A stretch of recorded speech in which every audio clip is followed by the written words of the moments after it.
Ah, you are live. We are live. Welcome to Mark Bayersky YouTube channel. I don't know. I never really know what to call it these days. It's sometimes Let's Talk, Truth Bomb, Podcast. I don't even know who I am anymore these days, but that's okay. But we know who Richie Allen is. Hey, Richie, thanks for Hey, joining us. thanks for joining us. Tell the truth. I asked you yesterday, could we do a live stream? So I kind of invited myself on. Nobody Yeah, invites me anywhere. So I hang, invited myself hang on. on, Let's be hang honest on. about it. I was thinking about you about 20 minutes prior, and I thought Yeah. 2 days prior to that, oh, should I ask Richie on? But to be honest with you, Richie, every time I think about you, I think about when you're in the zone, it's like he's busy, he'll have tons to do. Be respectful, because every time you talk, it's like, can't talk, can't talk, can't talk. I'm I busy. And always I'm like, I always make time for you. you Yeah, but do. ordinarily the mornings are pretty frantic. Not so much at the moment. We don't really need to get into it. Excuse me, because I've put it out there already. I'm temporarily off air. I'm in the studio, but it's all quiet. It's very weird, actually. It's weird to be here when nothing is happening because it's a little kind of, I don't know, NASA-esque kind of control center here. You've seen it. You've been here, so you've seen it. But at the Yeah. moment, it's all powered down, so it's just metal that isn't doing anything. So yeah, hopefully that is only very temporary, and I'll be back on soon. But enough about that. Yeah, that's fine. Let's first of all introduce you to those that don't know who you are. I'm sure most of my listeners know who you are, but I You'd think be surprised. it would be nice to introduce you. So I just wrote a few things out that I found on the internet, which I already knew about you. But you are without doubt an award-winning radio and TV presenter. That is one of the ones that are slowly disappearing, unfortunately. These days, if I observe, all I see these days is podcasters kind of rubbing each other's, egos, and there is no real presenting going on. But Rich Allen is certainly a presenter. He doesn't hold back.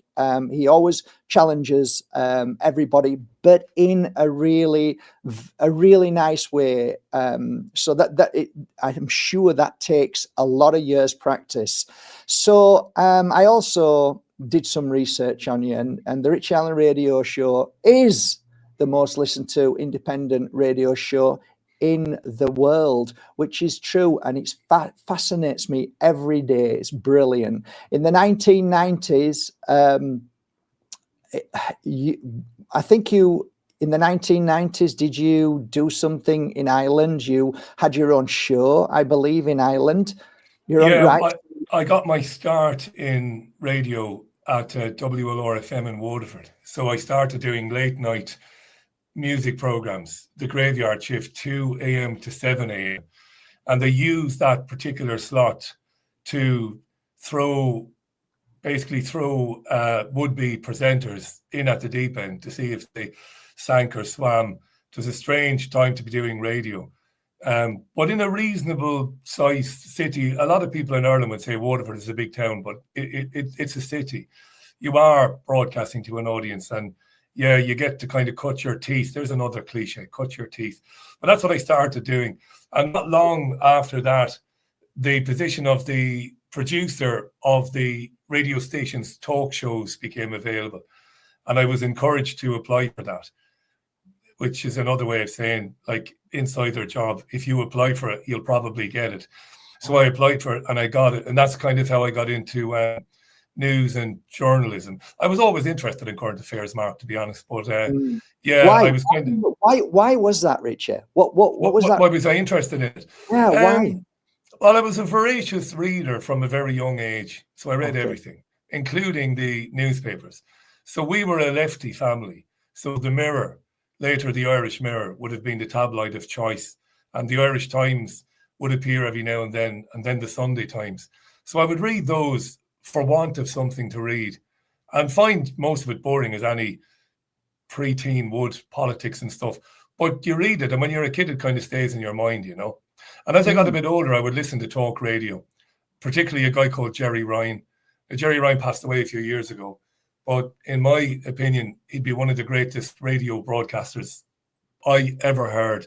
I shouldn't say ever because it's very subjective, but he was a magnificent kind of, he commanded the medium. He really understood radio, Jerry.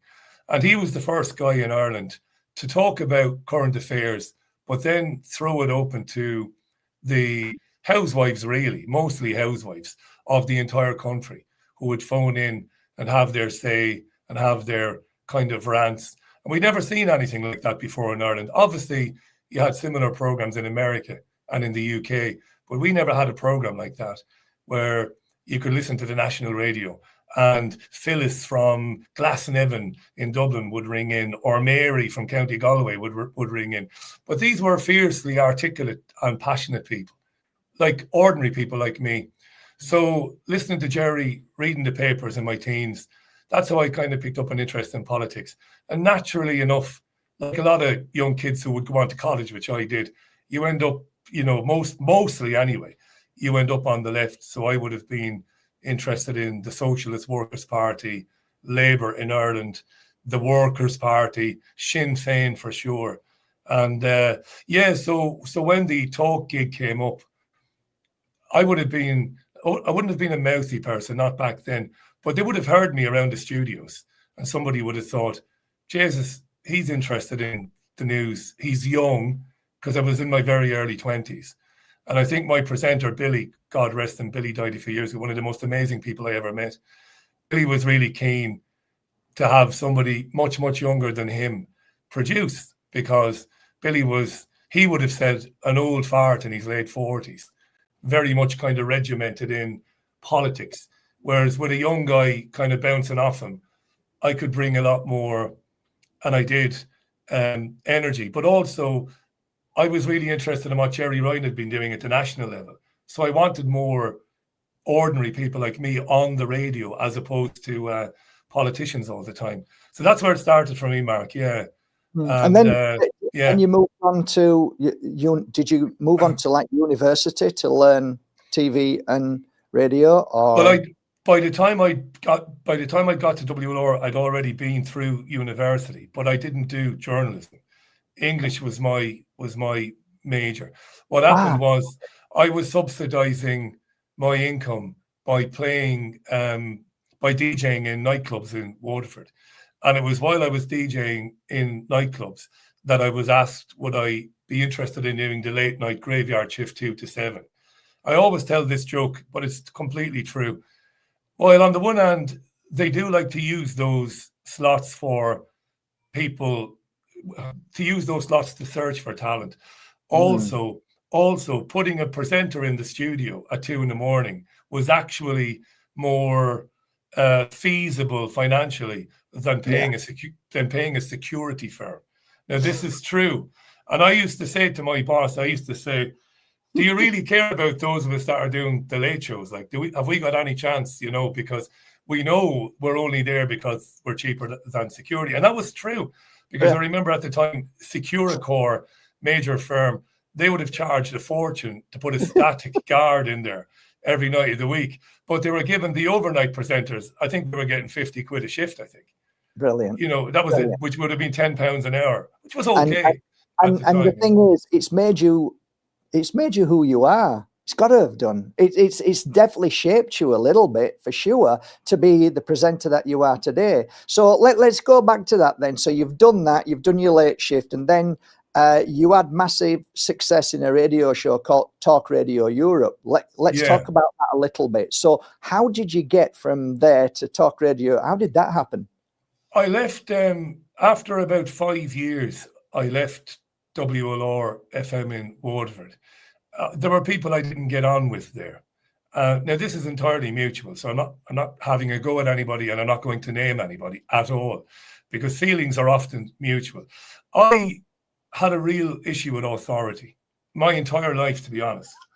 And I had turned the talk show into a hugely successful talk show in terms of the listening figures. But the owner / manager of the radio station didn't really like me very much. And he was on my case a lot about timekeeping and hours and stuff like that. Whereas I never stopped working, whether I was in the station or whether I was in a pub meeting somebody to get some information or to line up an interview. And it came to a kind of a head, really, where I got kind of tired of it, of the constant hassle. So I handed my resignation in. Now, my presenter, Billy, was also a director of the radio station, and he wouldn't have it at the time. And he said, no. He said, no, you can't. And I said, no, I've had enough now. 5 years, I can't work with the guy anymore. He's never going to like me and I'm never going to like him. So the best thing we can do is leave. So I left entirely of my own volition. To be fair to them, and to be fair to the managing director, who I didn't like, he gave me an amazing reference, which I thought was pretty decent of him. I hated him now. But I hated him because I was young. I was young, right? And I'm 50 now. I'll be 51 in a few weeks, maybe. Maybe I wouldn't hate him now, maybe. I don't think he was a bad guy, really, but we couldn't stand each other. But they gave me good references. But I kind of had enough because it was very pressured.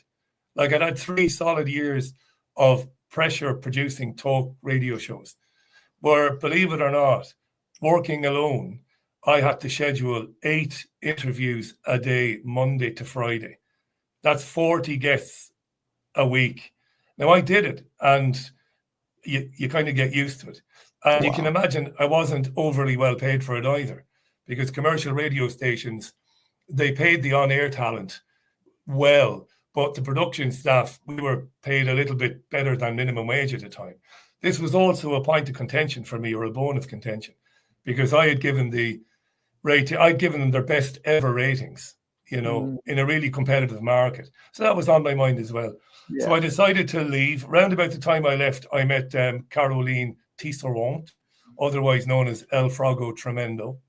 She's known to, she's quite literally known to hundreds of thousands of people as the Frog or El Frogo.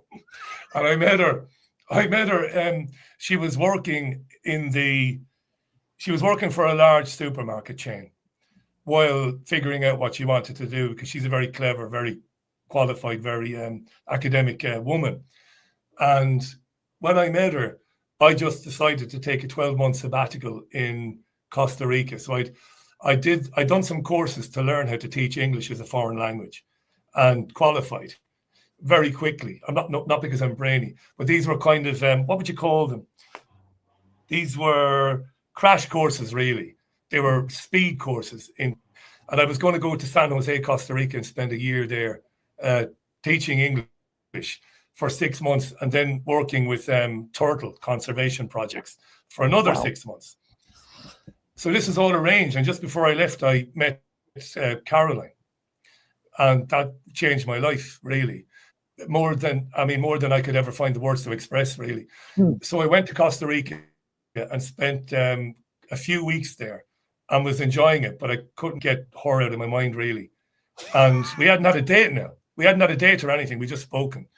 And I thought, jeepers, So I phoned a friend in Waterford, and they phoned herself.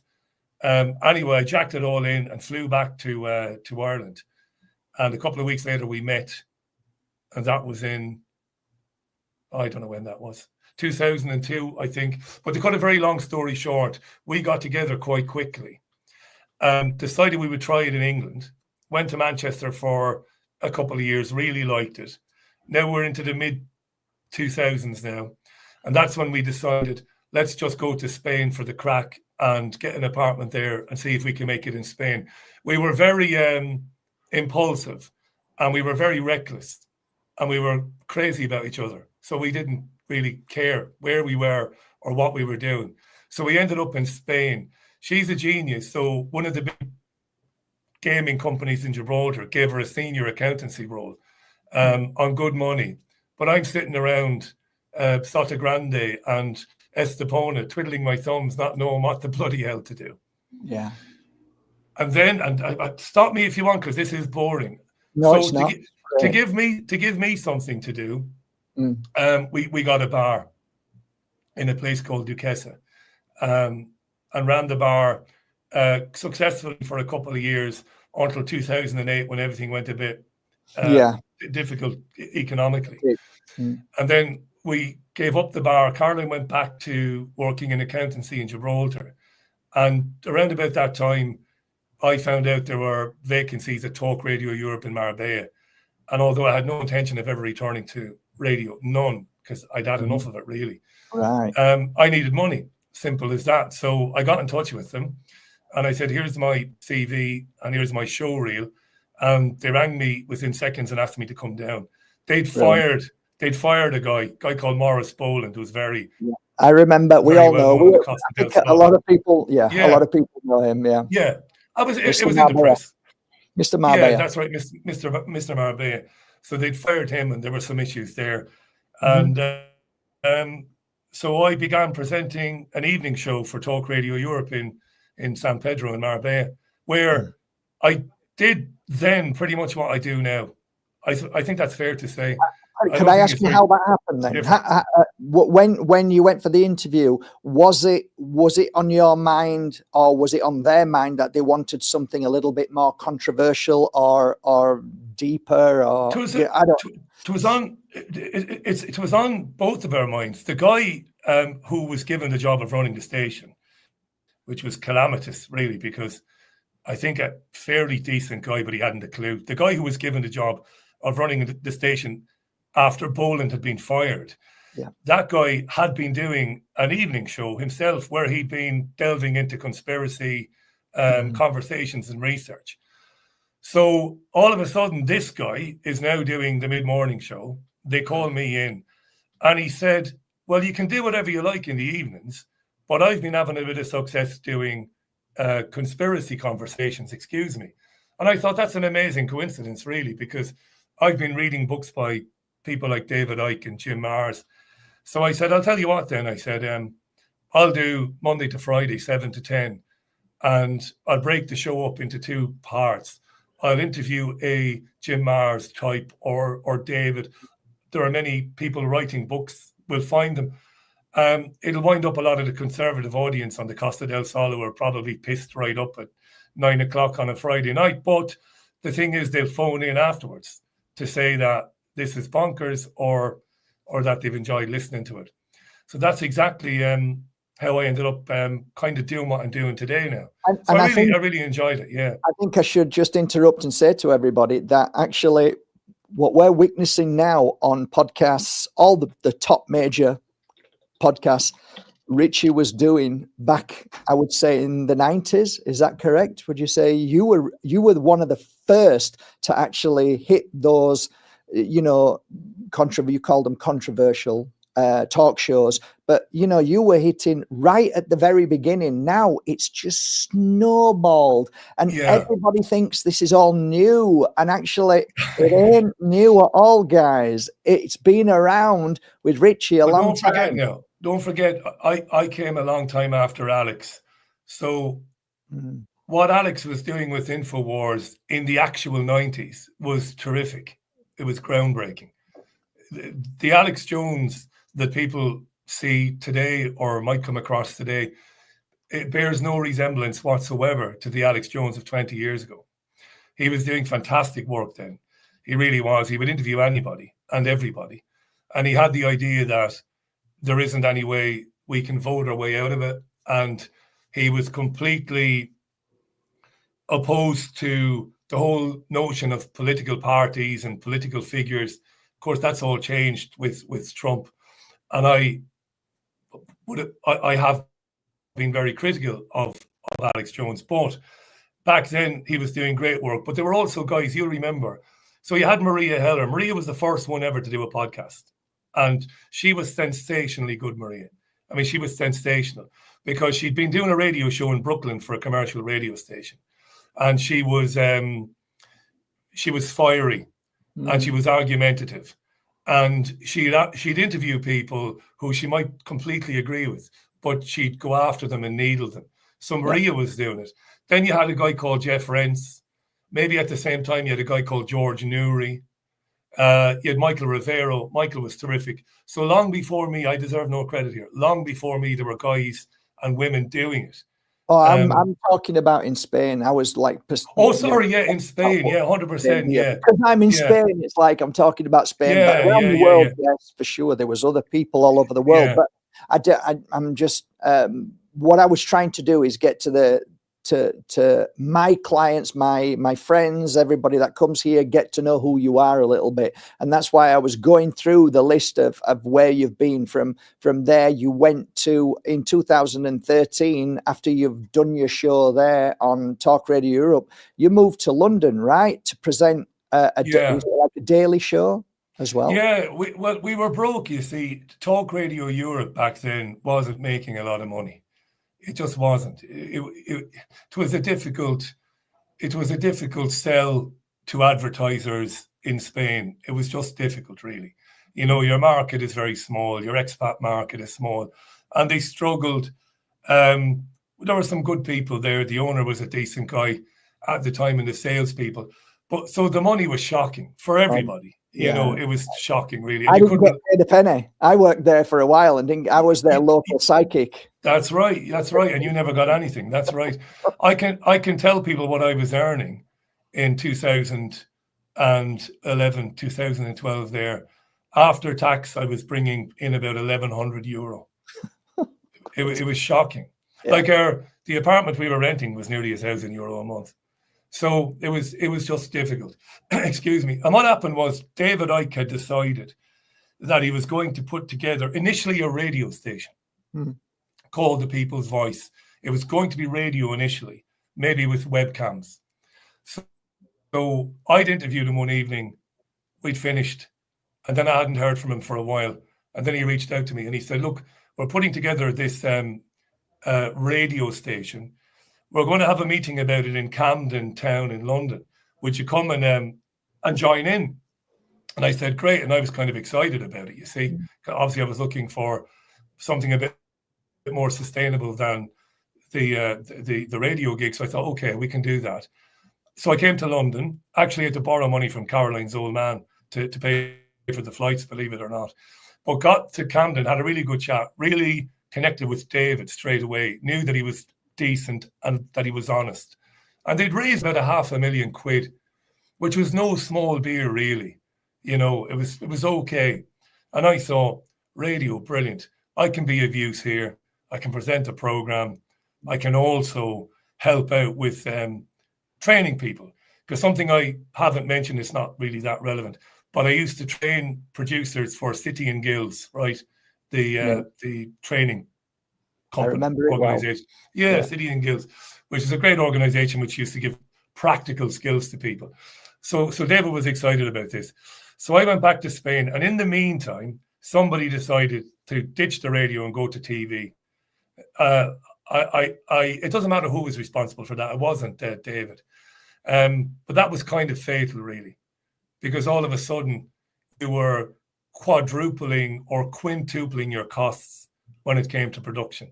Producing radio is far, far more cost effective than producing television. In television, you need 7, 8, 9 people working on a program. If it's a live program, you have a director in the gallery, you have a line producer, you have producers, you have editors, picture editors. I could be here all day long, right? Graphics, the whole lot.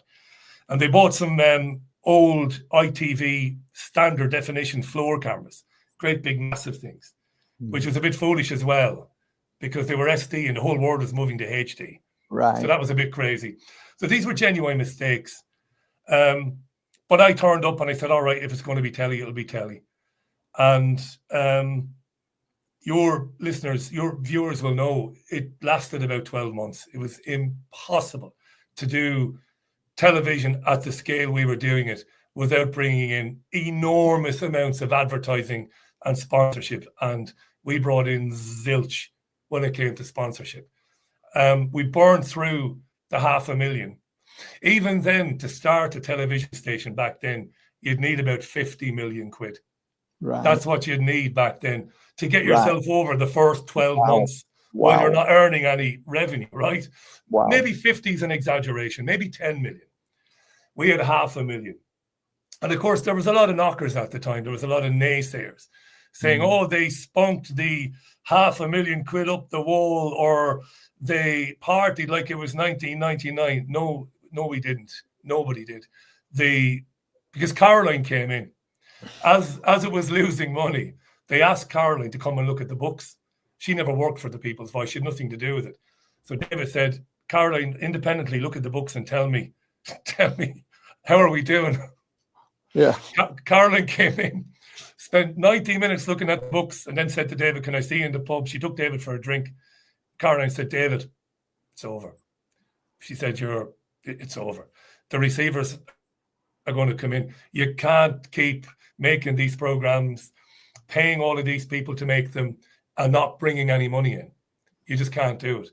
And that was that. And it was kind of a tragedy, really, because I think at the very end, I think we were starting to put some decent programs together, but we never had the money.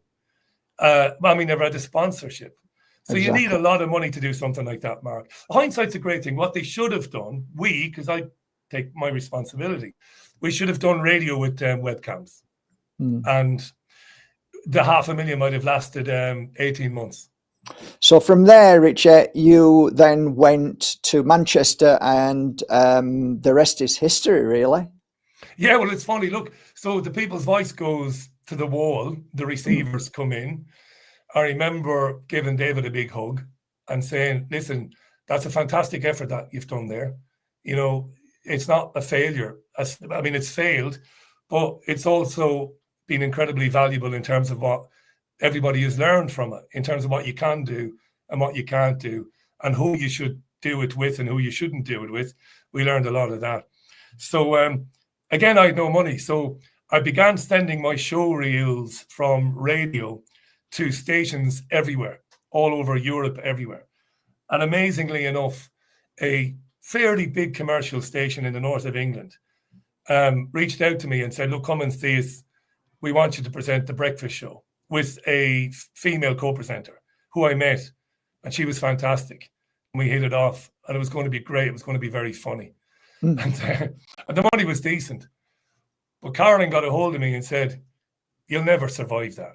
Not knowing what you know now and the things you've been speaking about, it won't be long before you get into trouble, or you'll get bored of it, one or the other, and you shouldn't take it, really. So I rang David Icke on the Isle of Wight, and I said, you won't believe this. I said, so I get this radio gig. The money is decent. And Caroline says, don't do it. I said, what the hell is this all about, you know? Not in that way, not in, you know, but just kind of in a jokey way, because David and Caroline were like this, you know. Right.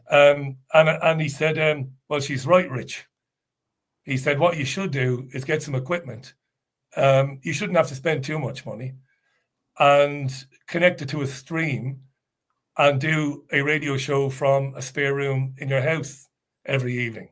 And I said, okay, that's not a bad idea. And 11 and a half years later, I'm not doing it because I'm in the middle of a technical nightmare, but I will be doing it soon. And then behind every great man, there's an amazing woman guiding us. And with that input of David Icke, you now have the BBG Towers. And like I said, the rest is history. People tune in from all over the world. I can honestly say, hand on heart, that the viewership the listenership is incredible. Why? Because sometimes I go to my website and look at the daily people who click on my website, and it's normally around 200 to 400 a day. Whenever I'm on your show, it quadruples. I remember the first show I ever did.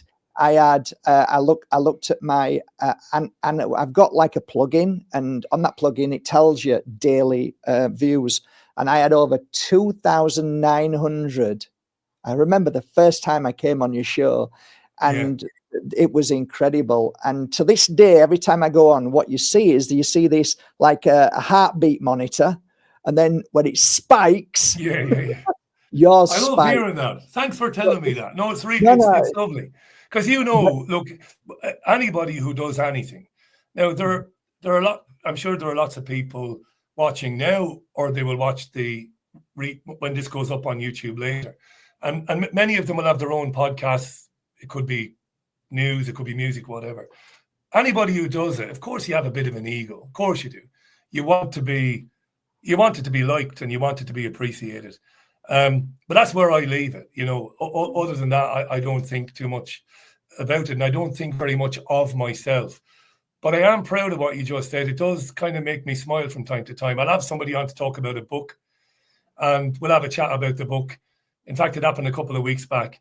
And a couple of hours later, the author who I'd interviewed rang me up and said, I just sold 300 books during that show. Exactly. I'm like, and I think exactly that's fantastic. Yeah, that's brilliant, isn't it? So yeah, it does. It has a big audience. But look, it's had a lot of help now.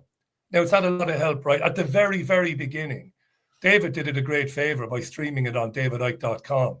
So you can sit there thinking, oh yeah, I've got a lot of listeners. Yeah. But when somebody like David Icke says, I'll put you on my website, Richie, that puts you in front of a lot of people very early. So that would have been back in 2014. You can't deny that. No. And then you've got an enormous following yourself, Mark. Of course you have. So you come on, and then later on you go and you say to your the members of your website, the members of your Facebook, oh listen, I was on this Irish guy's radio show. They go and have a look. Jim Mars would come on all the time. I became great friends with Jim during the Marbella period. And Jim would go on his own website, which is just massive, jimmars.com. And he'd be like, howdy, partners. Check me out tomorrow night. I'm on Richie Allen at blah, blah, blah. And then he's bringing 1,000 listeners. So all you have to do then is not screw it up. Exactly. So when they listen, give them something that they might come back for. So look. The great Jordan Maxwell. Oh, Jordan as well. Rest in peace, Jordan and Jim. Yeah, they would bring lots of people. I used to be shocked, so early days it went down maybe once a week. And what would have happened would have been the guest would have told everybody on their own forums that they were coming on. And of course, back then, the Richie Allen show didn't have any money really to pay for the extra bandwidth. So what was happening was, I had the facility for 5,000 listeners, right? And at the very beginning, most nights there'd be a couple of thousand listeners. I'd be delighted with that. Great, 2,000, fantastic, brilliant. But then I'd introduce Jordan Maxwell and the stream would collapse. Because I remember sometimes. Yeah, because 50,000 people in California who love Jordan Maxwell, who don't give a damn about this baldy Egypt, are, oh, Jordan, I want to listen to Jordan. Where is he? What? richieallen.co.uk? On they go and crash the website. So very early on, we had to put our heads together and think, we need to find some money here to buy more bandwidth. And that's when I found a company in California called Shoutcast, one of the biggest in the world. And they just loved independent. They just loved it. So they said to me, you know what we're going to do, Richie? We're going to give you a massive load of bandwidth for free just because we like what you're doing. And we promise that. And we promise you won't go down again. Because I couldn't afford it. Because they were looking at a couple of $1,000s a month to be able to bring on 20,000 listeners or 50,000 listeners.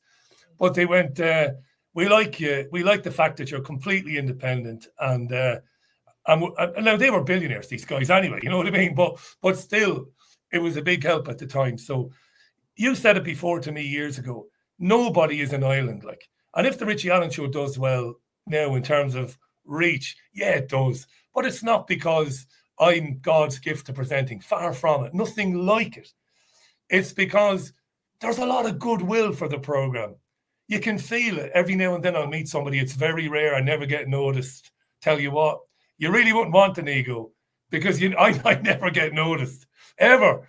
Even I'm in places sometimes, I sometimes raise my voice, buying a pint and see there's anybody. But it's a rare thing. But nobody is an island.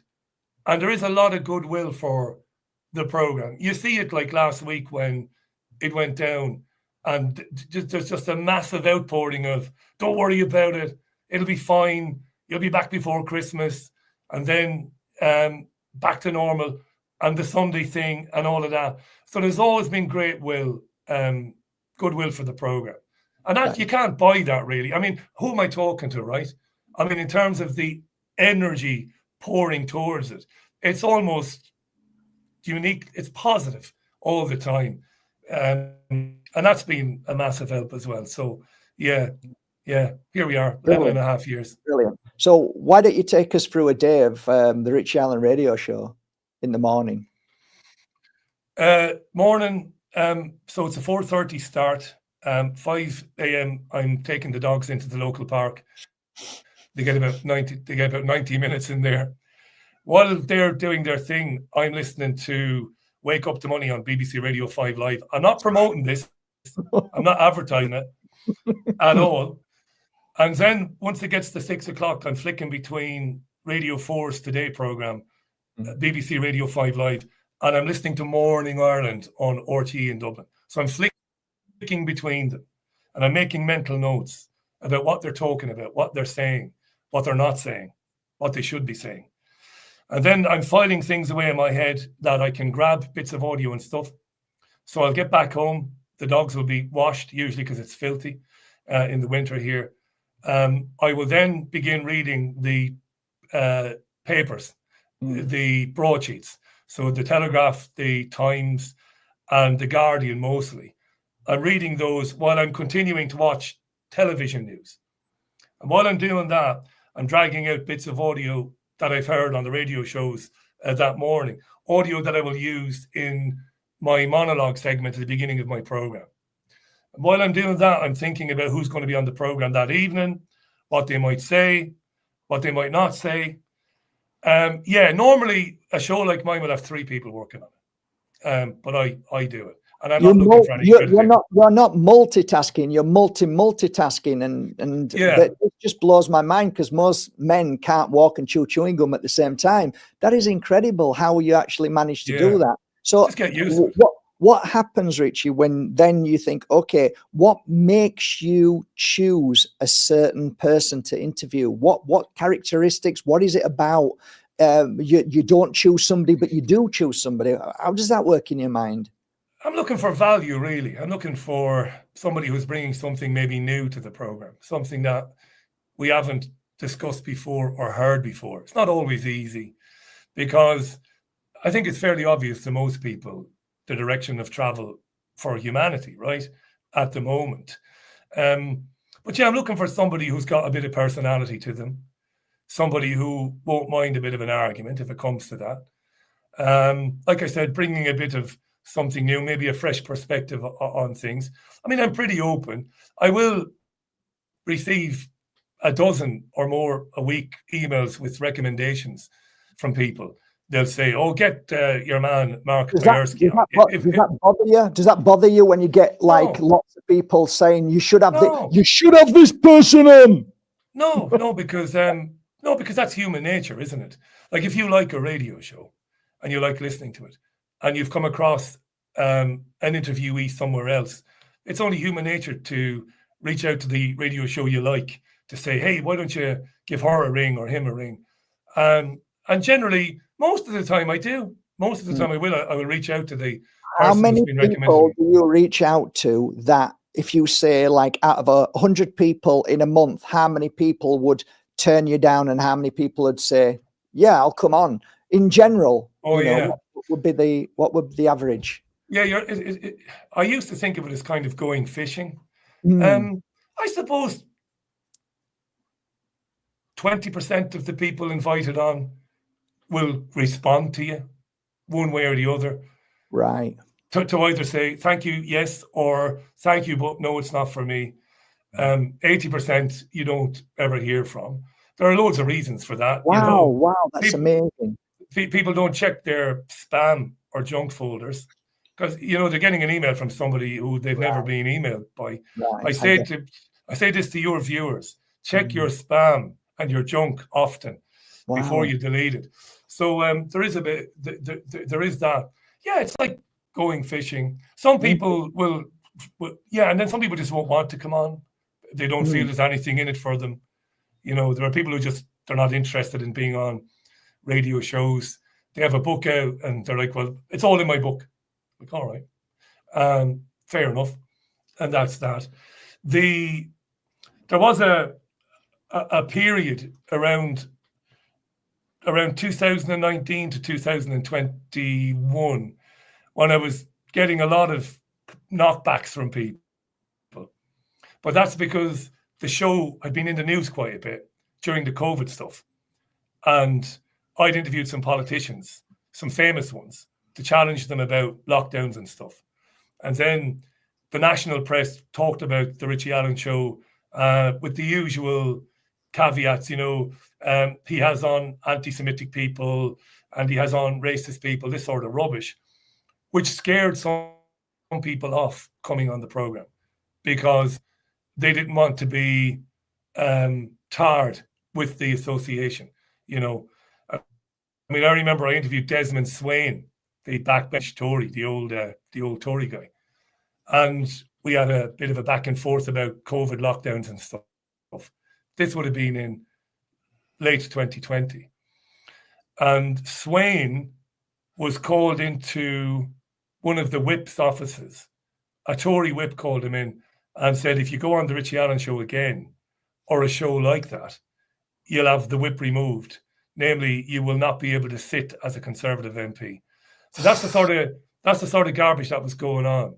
Anne Widdecombe, who was a long-time guest of mine, I used to think her, not as a friend because I'd never met her. I'm not stupid. I always keep that separation. But as a decent contact. So Anne would have been on the Richie Allen show a dozen times at least before the COVID nonsense. She would have been on with me in Spain many a time. And then she came on with me during the COVID nonsense, and she was phoned up by the Daily Mail, and he said, what are you doing going on with that conspiracy radio guy, who also is an anti-Semite kind of a thing. Right. And it's so dangerous, or at least the perception for people like Anne Widdecombe is this could be career ending. She did a terrible thing, really. She denied any knowledge of me. She said, I went on the Richie Allen show that one time. I had no idea who he was, she said. And I didn't know that he was anti-Semitic. So, of course, I emailed her, obviously politely, and said, what's it coming to?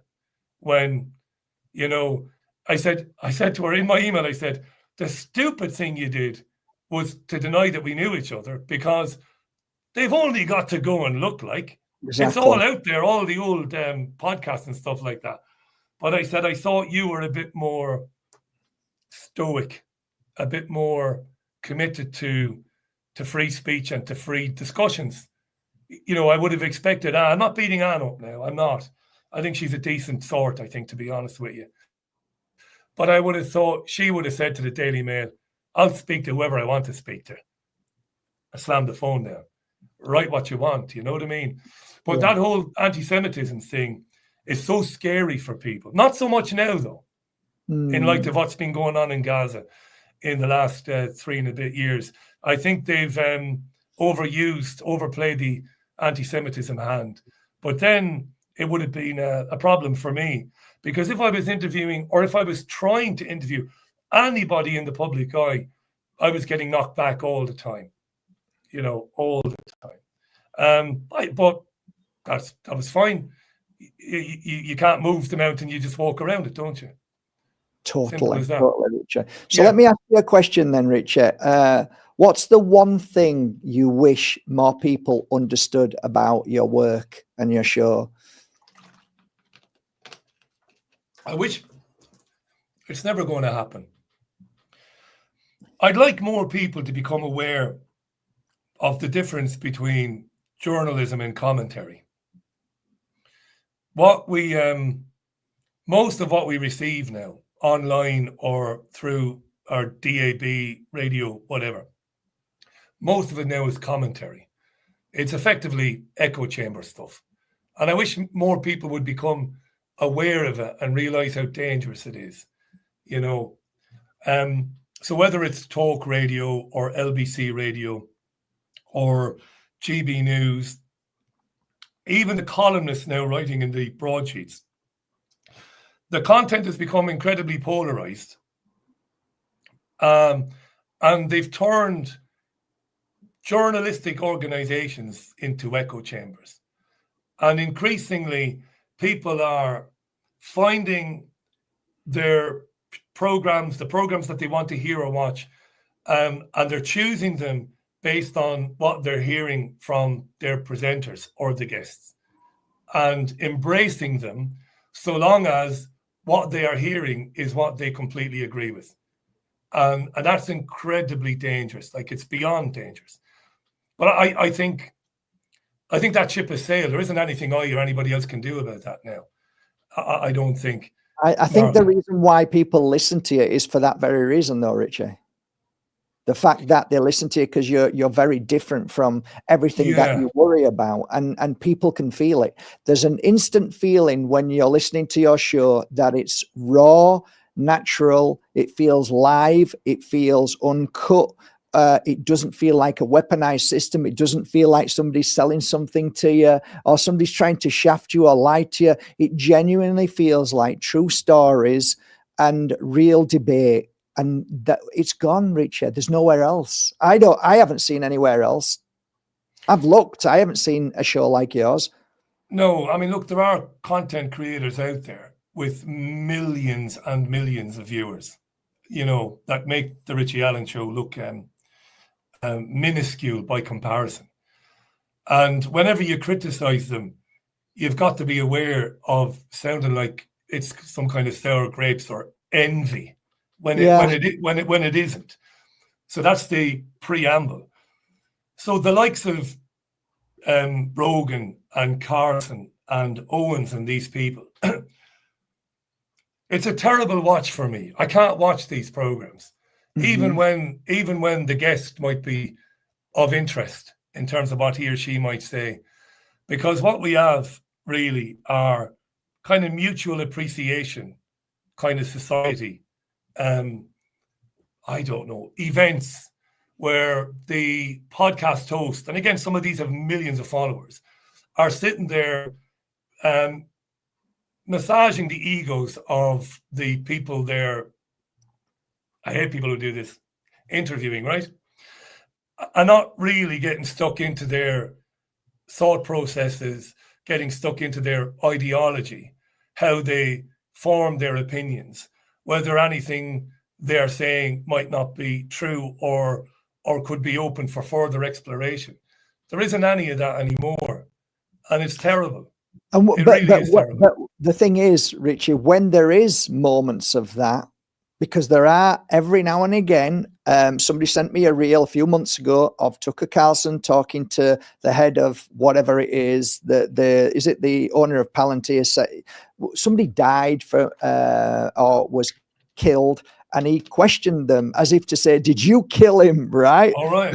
Like he basically said, it needs investigating, and everybody was in shock and horror. And I'm like, we all need to start doing things like this. People are accountable. It's like when I come on your show, you'll give pushback to certain things, and it's important because you only get to know somebody for who they are when you challenge them, or else people can go on podcasts and say what they want unchallenged. If they're challenged, you'll see a lot of people not going on podcasts. Yeah. I think it's like David used to say years ago. It's a shame the interviews I did in the very, very beginning with David Icke are not available anywhere, because they'd shock people now listening to them today. They would shock people, because I would give them a proper chasing. I mean, I remember I listened to you in talk radio. Radio. Yeah, but and he had no problem with it, so long as he got time to answer. That was his whole thing, really. I have no problems with somebody coming after me, because I remember he'd done something with Richard Littlejohn when Littlejohn was on Sky News, and it was just car crash. Littlejohn had brought him on just to insult him and to belittle him, and in the end, David walked off the show, not in any cowardly way. It was just funny. David looked at Littlejohn and said, "I've had enough of this nonsense." Yeah, absolutely. If I can't speak, what's the point in being here? So when I arranged the first interview with him, I said, "Look, I've read one of your books and I like it. I'm interested in it, but there's a lot of stuff I don't necessarily get, so I'm going to go after you." And he said, "You can do what you want so long as I get time to speak," and that was that. Yeah. And that's not asking a lot, is it? Really, I think that's up. No, it is not. On mainstream, it's deliberately done that way. I'm sorry, we've only got 30 seconds. Well, I'm sorry, you only got 20. It's like, what? Yeah. What are you talking about? You've only got 20 seconds. Yeah. You've got all day. Relax, and then you realize it's got nothing to do with that, right?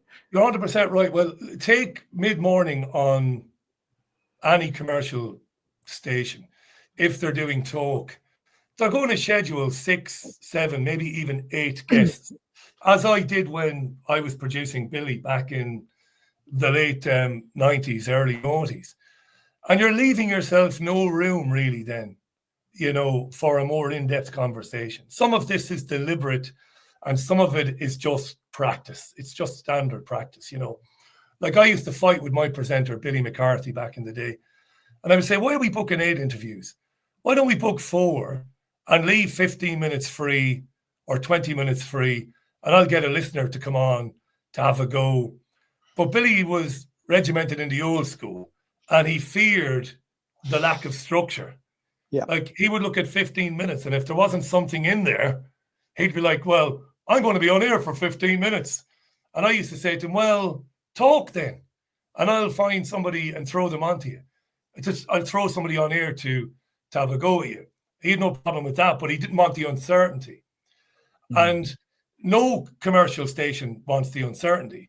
So they have producers and editors, and they fill 2-hour shows into 8 15-minute segments. This is how they do it. And then you got somebody on, and they're interesting, and it's like, yeah. And usually it's only 6 7-minute interviews anyway. And it's like, yeah, well, we'll have to leave it there. You might be having a walk, you might be having a run, thinking, Jesus, there's load left there. Yeah. Now, what I do is long form interviewing.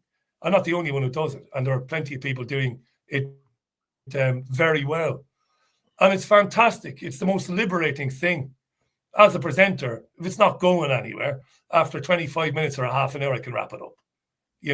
If everything has been said and there isn't any room for any more. But when it's really, really interesting, you can say, let's stay with this. And over the years, I've stayed on. Often I've stayed on after 7 because it's been that good coming up to 7 o'clock. I'm like, I can't stop this. It's going to mess up the turnaround times for the repeats, but let's stay on. This is really interesting. I'm really interested. So, yeah, we've lost from commercial and national broadcasting. We've lost long form interviewing. It's gone.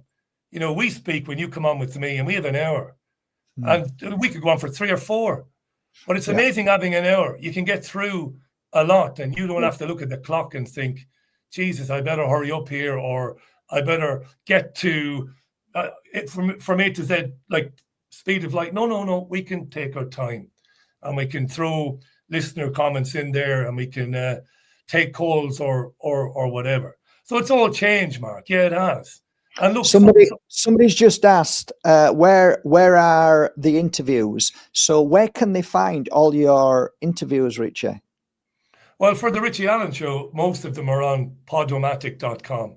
So most of the shows are on there, going back years. I don't know about the search facility on Podomatic, so I don't know what you'll get. Right. You might have to physically go through them and look at the notes to see who the guests are. But there are thousands of interviews archived on podomatic.com. Yeah, that's where. Yeah, I mean, if you look back in the time when you first started the Richie Allen Radio Show to this moment, has there ever been 1 or 2 memorable moments that just stood out from the rest? It was what are they? Just give us an idea give us a couple of what the maddest thing that ever happened on the show was. So a few years ago, this lovely lady sent me a Facebook message. Now, there is a Facebook page now, but that's relatively new, that one, the one I'm using. I used to have another one, and like everybody else, it got deleted and all of that, But a few years ago, I'm going to Facebook messages, and I see this message from Susanna Small. And I look at the profile, and it looks legitimate. And she's a pretty lady, big smiley face on the profile. And she says to me on Facebook, I'm in a mental hospital. I've been sectioned. Wow. And I want to come on your radio show this evening. So I said, really? And she went, yeah. So I said, this is like typing, right? Typing. It's my Peter Kay moment, typing. So on Facebook, we're not speaking. So she says, yeah, I'm locked up here. And I says, why? And she says, I was annoying my doctor, or I was challenging my doctor about vaccines, not the COVID vaccines. This happened before the COVID thing. and I was going on about medicines and big pharma, and the doctor got annoyed and sectioned me. So the men in white coats came along and took her against her will to a psychiatric facility. And I said, but you still have your phone. And she went, yeah, they haven't taken my phone off me. So I said, what's your name and where are you? So she gave me her name and the name of the facility. So I said, thanks, Susanna. So as I'm typing to her, I phoned the facility, right? This is like 4:30 in the afternoon. So they answer and I say, hi, my name is Richie Allen. You won't know who I am, but I'm an independent journalist. Have you got a Susanna Small staying there at the moment? Staying there, right, against her will. Has she been sectioned? I'm not asking for any details. It's none of my business. But somebody from there claiming to be her says she is there. And to be fair to the duty nurse or the sister or whatever in this facility, she said, yes, we do, but I can't tell you any more than that. I said, no problem. So I said to Susanna, right, give me the mobile number then, and I'll put you on the air at 5 o'clock, which is what I did. Not knowing whether she was as mad as a box of frogs or what it would be like. Not really irresponsible. You know, I would have killed it if she turned out to be mad, but she was far from mad. She was fantastic. She was funny. She was witty. I lost contact with her a couple of years ago. I don't think she's online at all these days. She might be watching this. If you are, Susanna, reach out to me because I'd love to get you back on for a follow-up. Yeah, so she came on and she said, yeah, I'm sitting in this place. They've sectioned me. I'm going to be here until they determine whether I'm compos mentis or not. And then she told me the backstory, which was fascinating, about challenging her GP's thinking on medicines, on this and on that. Really lovely girl, this girl. Like I said, attractive. It shouldn't matter, but just to build a picture, whether she's attractive or not. But she was this bubbly, attractive young woman. And it seemed like she was going into her doctor and just winding the bejesus up out of her doctor. Sounds like she had a high IQ as well, right? Unbelievable. Yeah, and the questions she was asking the doctor were completely legitimate questions. Wow. 100%. And the email exchanges between her and the doctor, Susanna gave them to me later after the show. And they were all pretty moderate. Like, she wasn't ranting at the doctor, you know, but she was talking about chemtrails and stuff. She was talking about geoengineering, saying, you know, is the medical community interested in heavy metals in the atmosphere and the impact that they might be having on people's bodies? And the doctor was dismissing all of this with, Susanna, you're just, you know, you're mad, and I'm beginning to get a bit worried about you. Wow, that's incredible, Richard. Yeah, so I'm interviewing her live from the psychiatric facility. It's not the biggest bombshell moment in radio history, but it was kind of funny. And I remember at the time I'm interviewing her, and I'm getting pinged. Now, I do not pay attention to that when I'm on air. I do not. It's there, but I don't pay attention to it. Why would I? I'm having an intimate conversation with my listeners, but it's there, you know, in case of an emergency. Like, if a guest isn't there, I can take a tune, and then I can go, hey, Boyarsky, where the feck are you? Right, fair enough. He's never been late, by the way, ever, not one time. So I'm speaking to Susanna. Next thing I'm getting pinged. Gina Ann, Ike, this is great stuff, Rich. Keep her on. She's not going anywhere. Of course I'm keeping her on. But that was great. That interview is on YouTube. It's had a few thousand. Can you not find that and relaunch it as so? Yeah, I mean, it'd be lovely. Do you know, I can chat with people, can't I? No, I can't. Yeah. I can chat with you because I could find it now in a heartbeat. I can find it. Look, can I do this? Do you mind me doing this? Why would I mind? Because it's live and people don't do this when you're live. No, my channel, you do exactly what you want. People are happy, you're doing exactly that. No, so this is really interesting. I mean, there will be people listening to this thinking, well, you know what, Matt, people used to be sectioned for just getting pregnant out of wedlock. People got sectioned for hearing voices in their head when, you know, especially my work, I know what them voices were. I know what all that was. And, you know, so there has been many people sectioned, but never heard being sectioned for talking about chemtrails and vaccine and stuff. So that's really interesting. So that's a one-off, eh? I don't think I've ever heard of that before. No, I'm Which just, it's quite frightening when you think about it. I'm struggling to find it now. Yeah, well, whenever you do find it, send it me, and then I'll put it underneath here. What I was thinking is what the top 3 best radio interviews you've ever done, and you could put them on your website, and people can just click on them, and boy, would you then get, you know, you obviously get people who loved it and think, I'm listening to more of these shows, you know. How would you even? Yeah, I mean, how would you even? I mean, that was a remarkable moment. That was just crazy. Well, maybe it should be put that way. One of the most remarkable moments in radio. Another night. This is going back a few years. I did flag it up. So a day before the show, I asked the listeners. I said, if any of you have had any experience of forced adoption, tomorrow I'm opening the phone lines, and you can ring in. Now that was probably the most. That I don't know how to say. If I say amazing, it sounds very callous. It was an astonishing show, really, because I went live and I just opened the phones, and Skype at the time, Skype was still there. I remember it. I listened to it. It was amazing, man. So you had people from all over Europe, from England, mums saying, Richie, my name is, and the state took our daughter away, and they gave me the reasoning, which was always spurious. It was always terrible. And every one of those people sent me paperwork documentation later on to back up their claims. And they said, look, the state came and took our kid because of this or because of that. Unbelievable, man. The secrecy of the family courts in the UK. So that was an amazing thing. I didn't say a word for 2 hours, really. Never said a word. I think that went into overtime, that. I think it was shocking for me. It was shocking. Yeah. It tore my heart in two, and that made me so angry about it. Made me hate the system more than ever.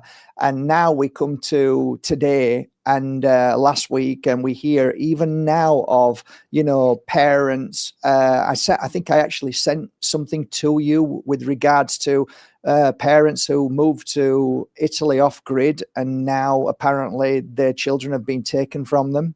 Yeah. I mean, it's happening every day, but what is this all about? I mean, to me, it's more, I think looking at the bigger picture, Richie, to me, it really stems evil. It stems, it really feels like an evil act that happens deliberately, maliciously. And it's not just we are in control of your children, which is of course what they want, but it's a bit like when you were attacked for being, what is it, anti-Semite, whatever it is. It's like it's always like the bully sending a message all over the world, and all the mainstream pick up on it, so we're all listening to it, and we're all fearing every day. We're fearing. People are fearing, so that fear stops us talking more and more. And they're winning all the time because of that, it seems. What do you think? Do you think we're getting stronger as a global society, that we're seeing things for what it is? Or do you think we're seeing it, but actually there's not much we can do? No. I don't believe there's a global awakening going on. I really don't. It's very unpopular. And look, I might be wrong, and people can come at me if they want, and I'll be back on here real soon, and I'll be interviewing people who disagree with me. I don't see I see a great global sleeping going on at the moment. How do you think it bothers people like Mr. Ike when he spoke 35 years ago, like he talks about the telephone box, there was nobody in there, is here now. How do you think people like David feels? And I mean, I hear what you're saying. I don't believe at all that there's a global awakening. I'm hearing it everywhere, but I don't see it. I need to see proof that there is, but I'm not seeing proof at all anywhere. I'm seeing the opposite. Yeah, I mean, the fact that more people than ever are aware that there is a plan for humanity, and that plan has been around for a very long time. The fact that more people are aware of that doesn't necessarily equate to there is a global awakening. There isn't, I don't believe. What I see are people who seem to be aware that things are pretty shit and getting progressively shitter. And it doesn't seem to matter where your governments come from, which parties, which politicians, and that this is all very wrong. But that doesn't necessarily translate to action. It doesn't. What I see is, despite this awareness in people, there seems to be even more kind of entrenchment in the system. People are happy to hang about on TikTok or Twitter or X or whatever you want to call it, and loudly proclaim their perspective. It's a lot of bitching. That's what it is. It's a lot of people bitching. Yeah, and Facebook and Twitter, then it basically then takes you or takes the digital you and directs you to the appropriate echo chamber. That is what happens ultimately. Wow. And out of that, then you get kind of inaction, because you're satisfied, not me, not you, not your viewers. Well, I'm doing something, I'm sharing stuff, and I'm saying stuff online. Yeah, but think of it as, in the physical world, we would say you are being kettled, where the police surround you on mounted horses and box you in and say, you ain't going anywhere. It's a kind of a digital kettling that's going on, this echo chamber stuff, where you feel like you're having your say and you're wide awake to what's going on. And you're sticking it to the man with your comments on Twitter and shouting at David Lammy on Twitter, tweeting him, or Rachel Reeves, or whoever, or Nigel Farage. But you're exactly where they want you to be. Exactly where they want you to be. So there's an awareness that something is very wrong, and is becoming progressively even more wrong and more dangerous. But I wouldn't say there's any real global awakening going on. And I hope I'm wrong, and I stand to be proven wrong if somebody wants to prove me wrong. And people will say, there's going to be a great rally next week against digital ID.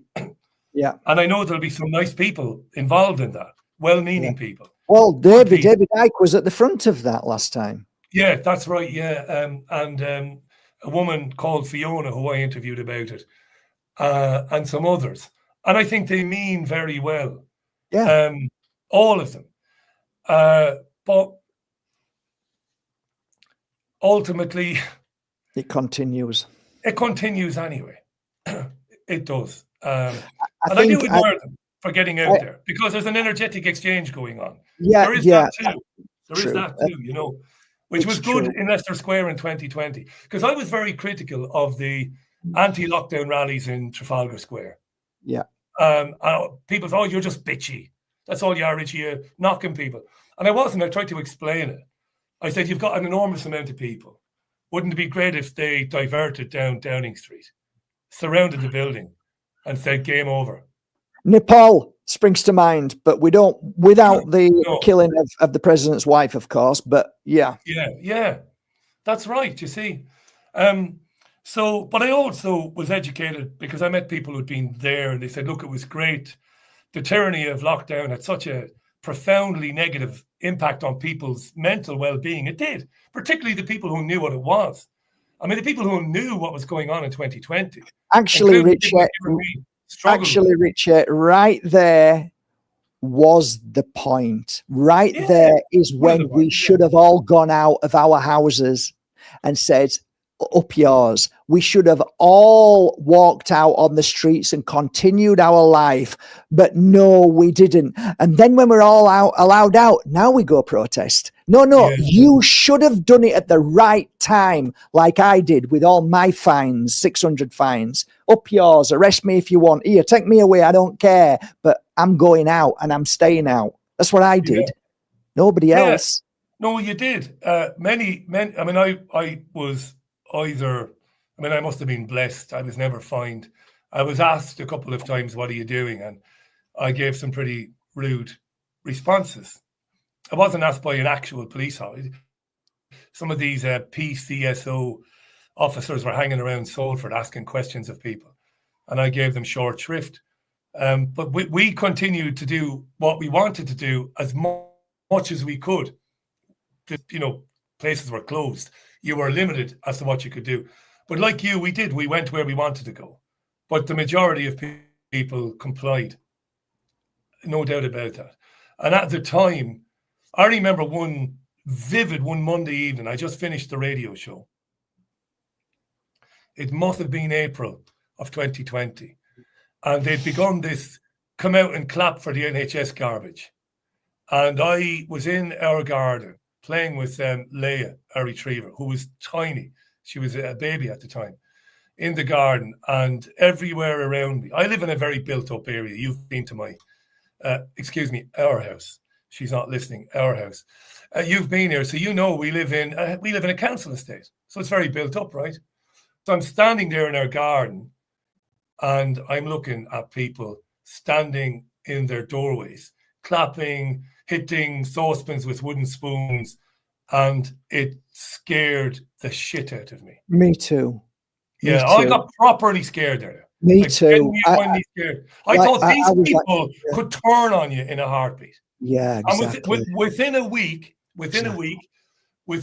I was on the Nextdoor app, which I've deleted. I deleted it years ago. So the Nextdoor app, people might know, it's a community app all over the world. You can be on the Nextdoor app, and you find out that somebody's got something for sale. Does anybody know an electrician? Yeah, whatever. Within a week of this nonsense starting, I was seeing people on the Nextdoor app saying it was unacceptable that numbers were down on a certain street, numbers of people clapping. And I know where that goes. That's Nazi Germany stuff. Exactly. That goes to 5 or 6 guys knocking on the door saying, "Where can I swear here? No, I can't. Yep. Where the feck were you on Tuesday night?" Exactly. Well, next Tuesday night you'll be out there on your or else. Yeah. That's where that goes. Yeah. It took me a while to overcome that, to get over what I'd seen. That was the worst feeling. I was out here on this balcony, and all up this street, they were hanging out of their balconies on the doors. I came out and I said, "What the fuck? What's going on?" And I looked at everybody, and they all looked at me. Everybody looked at me as if to say, "Why aren't you clapping? Why aren't you bucking?" And then I realized this is really scary. And I thought we're heading for a World War II. It feels like this is like this is scary. And then people say we're awakening. It's awakening. It's a global awakening. It's all happening. The veils are breaking, Richard. The veils are breaking. We're seeing it. But when it comes to the point where we need to do something, nothing's ever done because everybody complies to that system because they fear it or they absolutely love it because they're brainwashed, right? They fear losing it worse. They fear the alternative worse because they don't really have any idea of what the alternative would be. You see, they don't. They can't imagine the alternative. I'll give you an example. I speak to a lady in our local park who is an occasional listener to the show. She's nice and she's kind of understanding how things are and the way they're going. You see, I'm a good guy to speak to in that respect because I'm not dogmatic. I don't say a word. When I'm out there, the only time I express my opinion is in the first 25 minutes of the Richie Allen show. The rest of my life, I don't say a word. I do not. And this goes down well with people. Because it's like, oh, I heard this guy on the show the other night. He was mad, Richie. I mean, you don't agree with him, do you? And at that point, I say nothing. I say, well, I don't know. Maybe there's something in it. And this is how I get on with my neighbours, most of whom know about the show now. Some of whom think it's crazy. The world is not really like that, you know. But as a lady, and we're having a chat, and she said, what's the alternative, Richie? And before I could answer, she said, the alternative is anarchy and rule by mob rule. And the likes of that scumbag then, and she named Tommy Robinson and his mates and others. That's what will replace. The vacuum will be filled by thugs like that.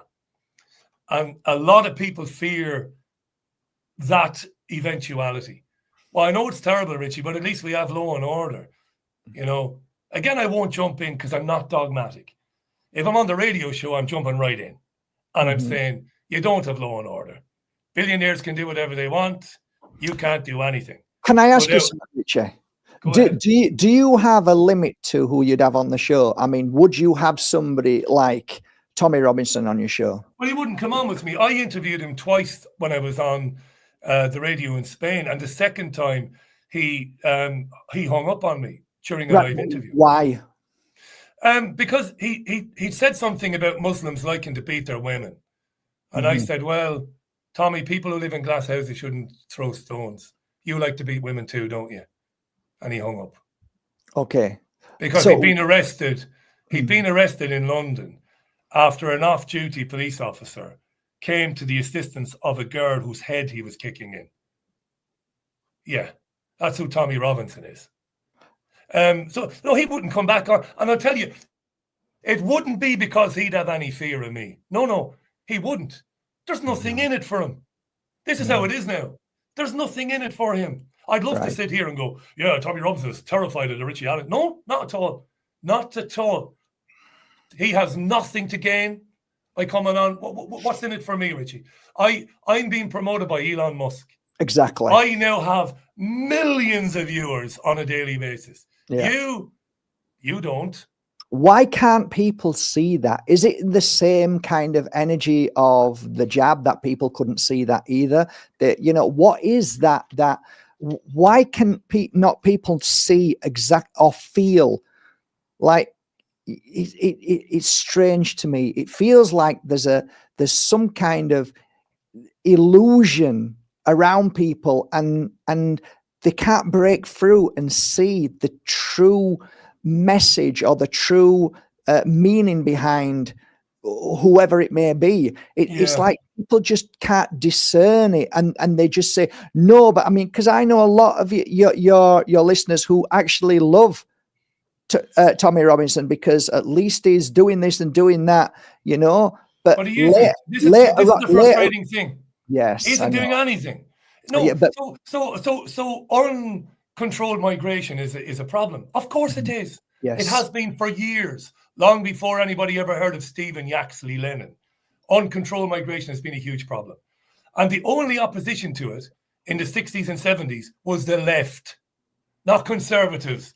The left opposed it because the left understood, trade unionists knew, well, it's the richest fuckers in the world who want to open the fucking doors to every country because then they get cheap labor, right? Workers' rights go out the window.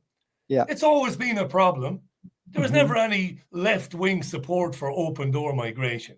Open door migration has always been about one thing, in my opinion, and you know this, we've spoken about it for years. It has always been about divide and conquer. Of course. And it works.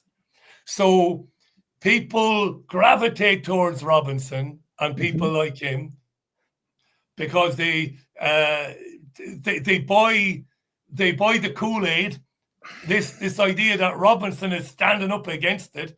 No, he isn't. Robinson is out there day after day after day, promoted by the biggest social media companies in the world, telling you that Islam is an insane ideology. Islam is not compatible here.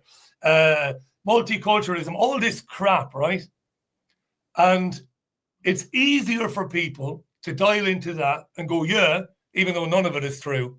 I live around British Pakistanis, British Iraqis, British Iranians, who've been living here for years and years and years and years, right? Yeah. It's easier to buy Robinson's bullshit than step back and go, Jesus, yeah, they're letting a lot of young lads into the country from parts of the world where we could go into this another day. There are reasons why there is nothing for young men in many of these countries.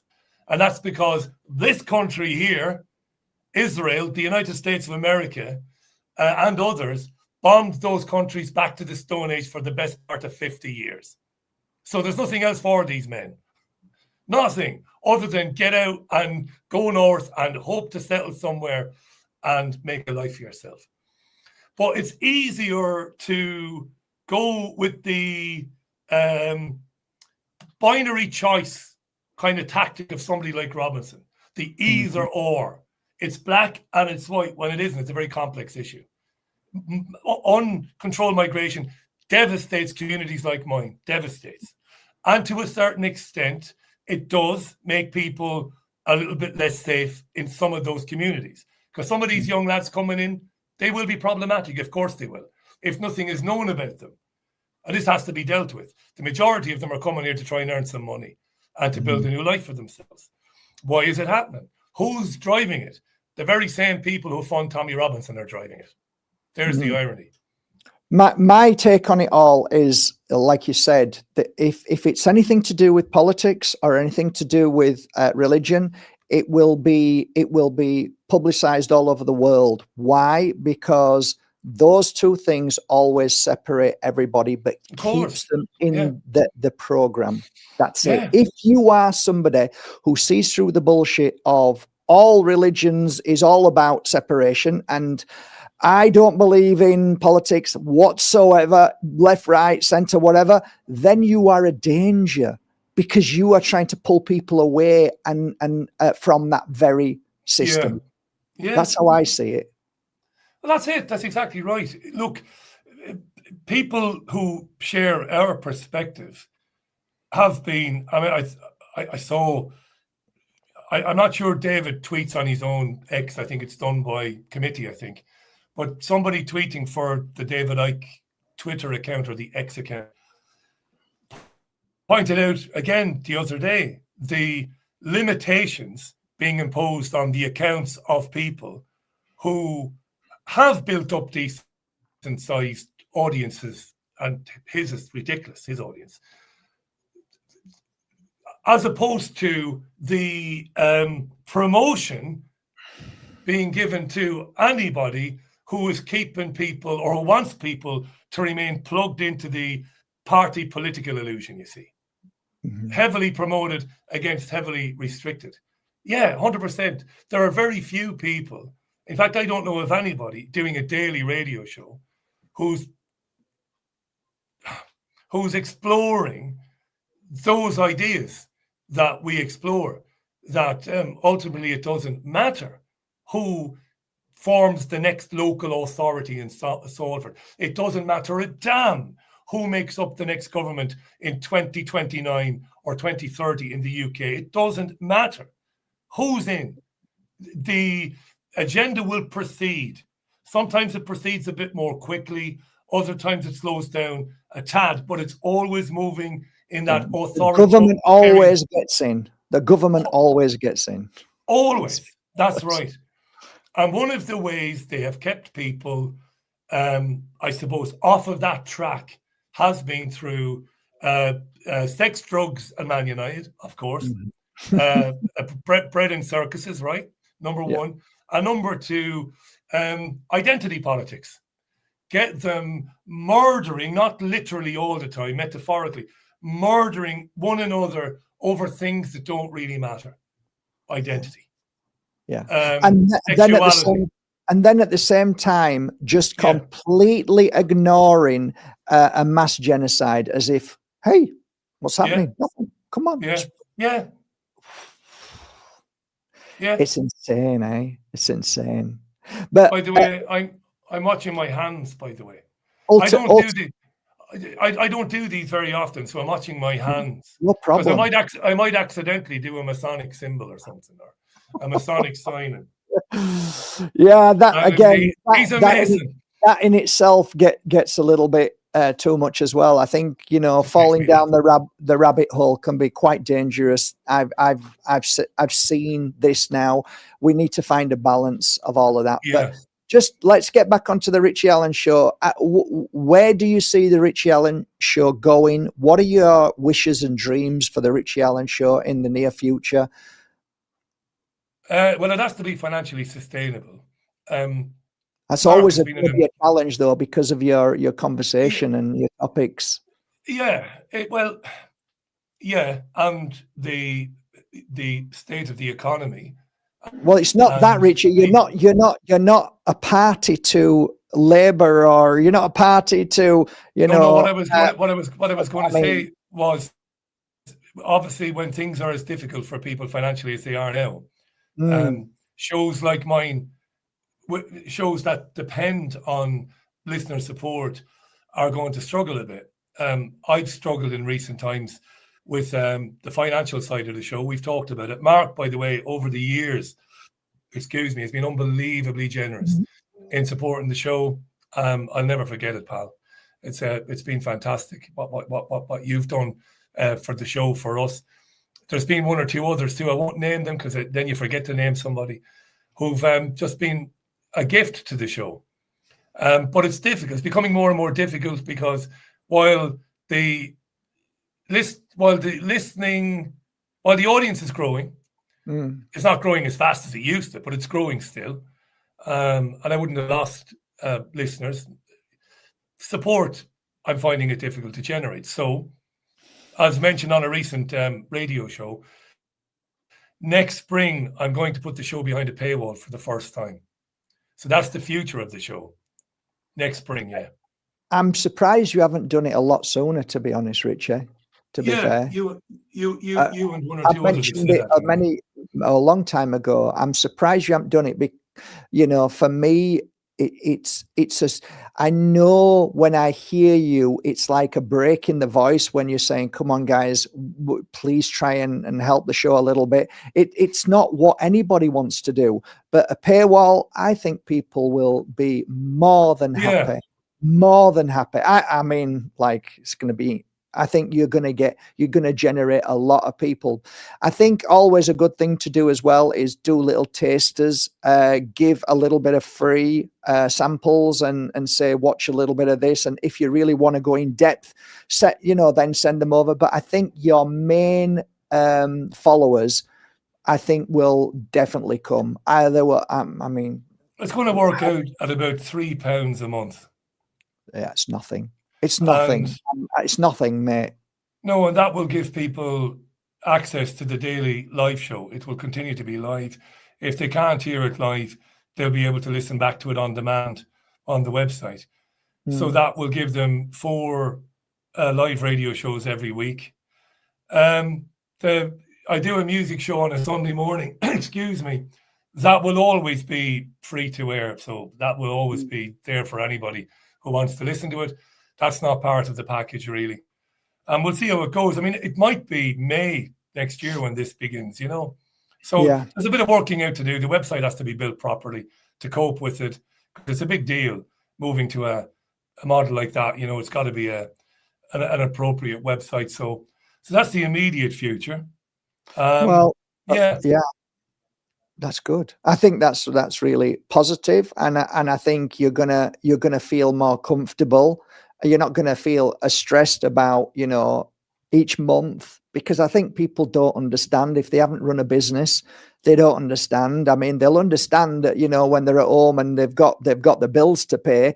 Well, times that by 10.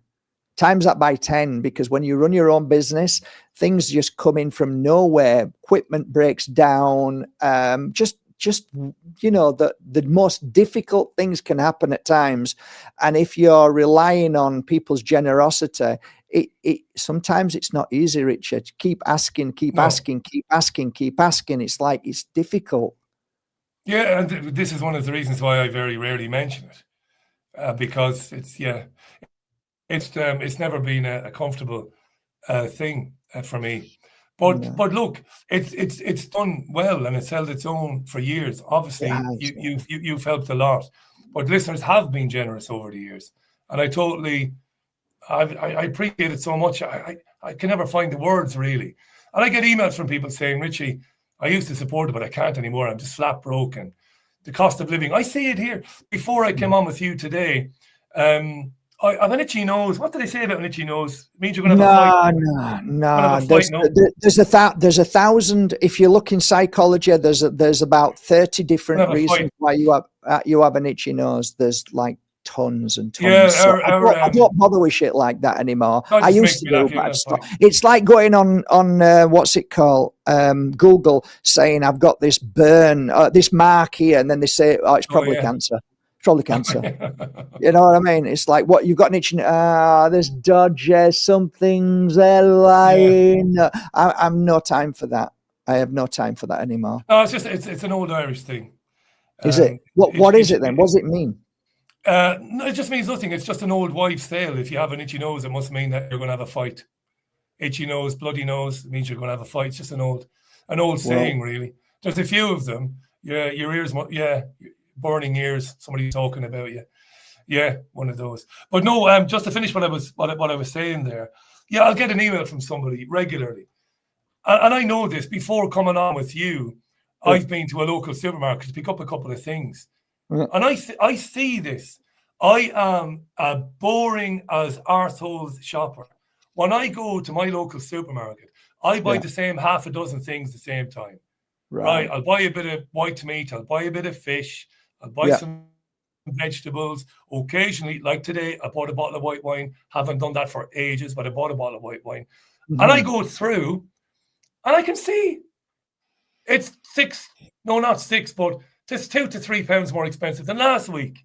And it's the same 7 or 8 items. Yeah. So, and we don't have children to worry about, right?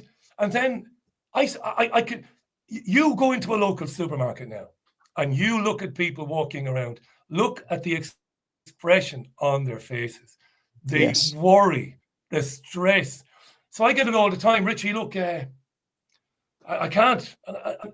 Even I get it. Even £3 when you don't have anything is a lot of money. When something is there, when you can listen to it for free, I totally get it. But it's not sustainable for the future of the show. So when it goes to a paywall next year, I'll be gutted about it, like properly sick when it does. But you've tried. You've tried for years. 11 years, yeah.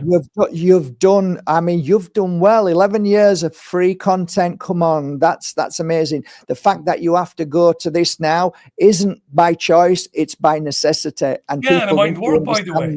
And it mightn't work. We don't know. Yeah, and if that's the case, then you go back to whatever. But at least you've got to try these things. No, but that's an important point. If I can make that point, it's very important. Yeah, go on. Because if I don't make it, it's going to sound like a threat, and it isn't a threat. No. If it doesn't work, like if it goes behind a paywall, and it's not sustainable, well, with a completely, I don't know how to say this, with a complete sound state of mind, I'll say, well, that's it. Happy days, and I will go and do something else. Can I ask what you think about the next thing? No idea. No. It wouldn't be in broadcasting anyway.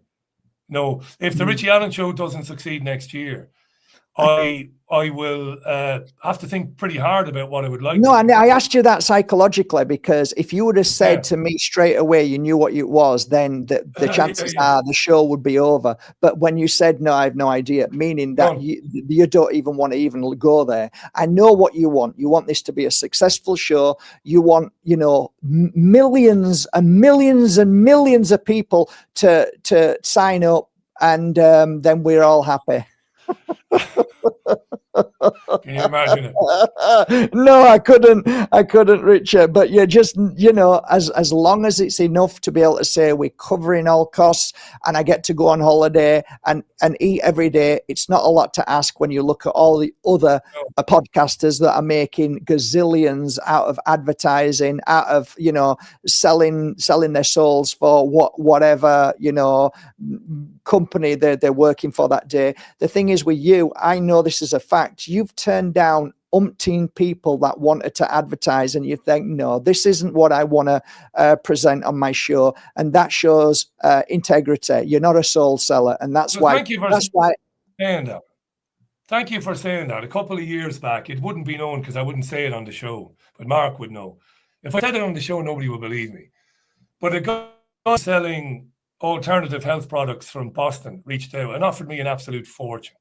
I mean, a fortune to endorse the products, to say that I used them and they were great, because he'd seen the metadata showing the reach of the show. And this was life-changing money now he was offering. And he'd done some work with InfoWars. And I'd never say it because people would say, well, he's only bragging. But it's the truth. And you know it. David would know this. Caroline would know this. And I said to the guy, listen, thanks, but no thanks. I can give you can do a 30-second ad if you want, and we can run it during the show, and I charge you the same as everybody else. But no, I can't endorse it. And the guy was stunned, and he's like, I'm giving you a lot of money here to say you use the product. He said, use the product, it's good. And I knew it wasn't really good. I knew it wasn't really what he was claiming it was. And so I turned it down, yeah, of course. It's the only thing I have. I've got nothing else. I don't have looks, I can't sing, and I can't dance. But I have some integrity. I'm never going to do that. I could have gone down to super male vitality pills. Bollocks. Easy. I could have supported Donald Trump in 2016, told my listeners that Trump was fighting the deep state. If I'd have done that, I wouldn't be asking my listeners for money now. I'm not asking my listeners for money now. It's funny though, Richard. Next year. But I couldn't do it. What makes me laugh most of all is everybody who endorsed either the jab or Trump. People forget, Richie. They forget what like echo chambers are powerful. They're like magnets, because that person is still telling them what they want to hear on a regular basis. Yes. See, so we will ignore everything else. We'll ignore it. Russell Brand. Russell Brand is one of the most disgusting human beings on planet Earth. He really is. Nobody wants to hear any of this, though, Richie. Everybody wants to hear their own gurus. They don't want to know that Russell Brand texted a woman who he raped in a front room in Los Angeles. That you're not going to get kicked off for this, by the way, nor are you going to be sued for libel. Texted her to apologize. Nobody wants to know that. Oh, Conor McGregor. Oh, Conor's great. Nobody wants to talk about the fact that he sexually assaulted a woman so violently, a woman who was wearing a tampon, by the way, during her menstrual cycle, that it had to be surgically taken out of her. No. Conor's talking about the migrants. He's all right. He's going to run Ireland, isn't he? Yeah. Wouldn't say it to his face, though, in case you're watching. Yeah, anybody, I'd have no problem saying it to his face. Anybody who says to me, he's talking amazing, he's saying all the right things, I would just say anybody who would go into a public toilet, stick their hand through a hole and masturbate a man and come out on TV doesn't get my ears listening to anything ever again. Shocking. Even with Trump. Trump is a rapist. A civil trial found that he sexually assaulted Jean Carroll, the woman's name. There were multiple complaints made by people against Trump. People who were paid off going back 20 years ago when Trump was bragging about walking in on young girls when they were naked at beauty contests. Scum. I mean, he's president because there are filing cabinets of dirt on him because he is that easy to control. It stuns me. But he's fighting the deep state. Right. But hang on. Yeah. He is going to present the Epstein files. He is going to stop the war in a day. Come on. Yeah. He is going to get some. How's that working out? The Trump towers are going to look lovely in Gaza when they're up. All of these things are coming, so you can, this is all wonderful stuff. At the end of the day, what you find, though, you're up against people who are completely and utterly bought into this. I don't know. It feels like a guru complex, and they're bought into. Cult of celebrity. And they will fight you. They will fight you instead of standing back and looking at it for what it is. What is that? I ask myself, why do we have to fight each other over common sense and fact that it's there? Oh, don't show me that. Well, but it's the truth. Here's the thing. It's always been a part of human nature. Do you not remember being a teenager and daring to say, well, I didn't like that Pink Floyd album, or I didn't particularly enjoy that Fleetwood Mac album? The Fleetwood Mac fans would go apeshit, wouldn't they? Yeah, totally. They would take it fucking personally. What? What are you, Fleetwood Mac? I remember as a young lad, I wasn't into football, but if I ever said, who do you support? Don't support anybody. Yeah, but if you did, who would you? Man United. I'm going to kick your head in. Yeah. It's like, and do you remember the vaccine instructions and everything that were in the vaccine? Yeah, read it. These are all the there's nothing there. That's right. Yeah. And people would still look at you and say, what are you talking about? What's wrong with you? It's always been with us. This I don't know. There are ways to describe it. And if I could think hard enough, but this idea of attaching yourself to something emotionally, like I had it years ago. I was the same when I was a kid. I had to educate myself kind of out of it. Like I would take grave offense if something or somebody that really meant a lot to me, if it was criticized by somebody else, I couldn't handle it. I couldn't handle it as a teenager. Now, we've grown adults now who have attached themselves to an ideology like Trump's bullshit about getting rid of all the migrants and all of that, right? And they're emotionally invested in it. Trump doesn't give a damn about these people where they live or die. He doesn't even know they exist. But you say, well, Trump's a pedo, more than likely. Certainly lost the civil case where he was sued for rape, and they lose their fucking minds. Because it's what's the most addictive drug? Is it nicotine? Is it cigarettes? Is it crack cocaine? They are addicted to their echo chambers where they're being told what they want to believe. What do I want to believe? Well, I want to believe A, B, and C. Well, there's a guy over there telling you A, B, and C all day long. Brilliant. I love him. Now, it turns out that he's a bit of a scumbag, and he's only telling you A, B, C because he wants that. I don't care. He's telling me A, B, C. Give me more of that, please. I'll have it all day long. And then somebody says, do you know what? That guy, I think he's a bit of a shyster. And then they'll fall out with you because they have this emotional investment, attachment in the ideology and what they're being told. It's like religion, politics, money, stocks and shares, you get an attachment to it all, and then you invest in it, and that's it. I'm not letting it. And then the ego and the pride within people. I don't want to look stupid because when you were a kid, when you look stupid, the teacher will get angry with you. And now I don't want to look stupid because I'm older. It's all of the above, but there's something more which is invisible, Richard, that I find fascinating. It's an energy that can't be explained. It's very dark, it's very deceiving, and it's very capturing, and it captures people quickly. It's like, and certain people have this energy to capture you. And when they've captured you and you realize, whoa, that energy is actually, I can actually, I can feel that energy even when I'm talking. And that's when I'm like, this is something that I find fascinating. When I have that captive energy and audience and they feel that, I have a duty. I have a duty to say to people, be careful. Don't fall for it. Don't fall for the gurus. Don't do it because it's going to affect you. You're going to wish you hadn't. And that's integrity.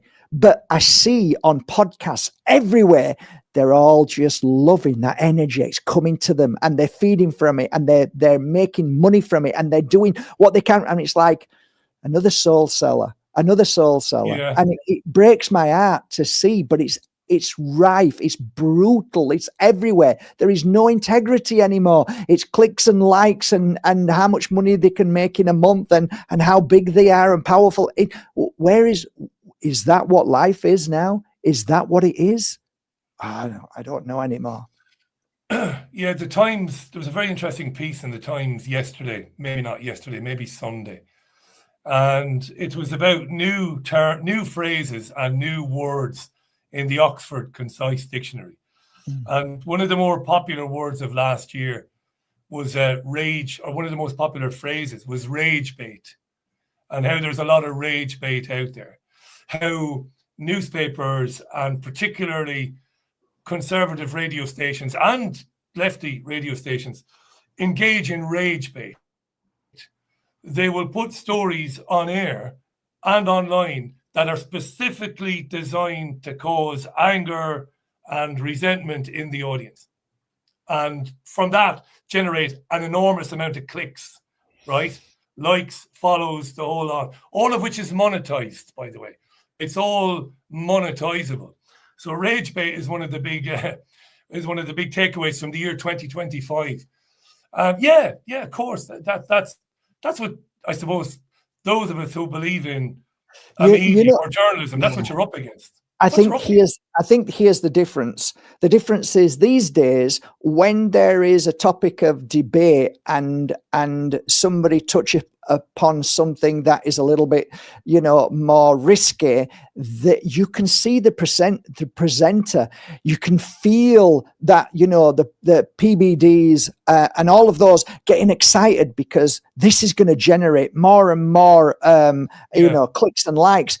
Whereas when you did an interview with, let's say, Ken O'Keefe and you challenged him, that was, for me, I could feel you were physically and emotionally upset over it in the sense of, this isn't really, what I want to do. This isn't about clicks. This is about telling the truth, exposing something that was real. And that's the difference. That's why I supported you, because you were different from the rest. This isn't about clicks. This is about integrity. This is about what's right and wrong. And that's what makes you different, as far as I'm concerned, than anybody else that I've watched on radio. You're very kind, mate.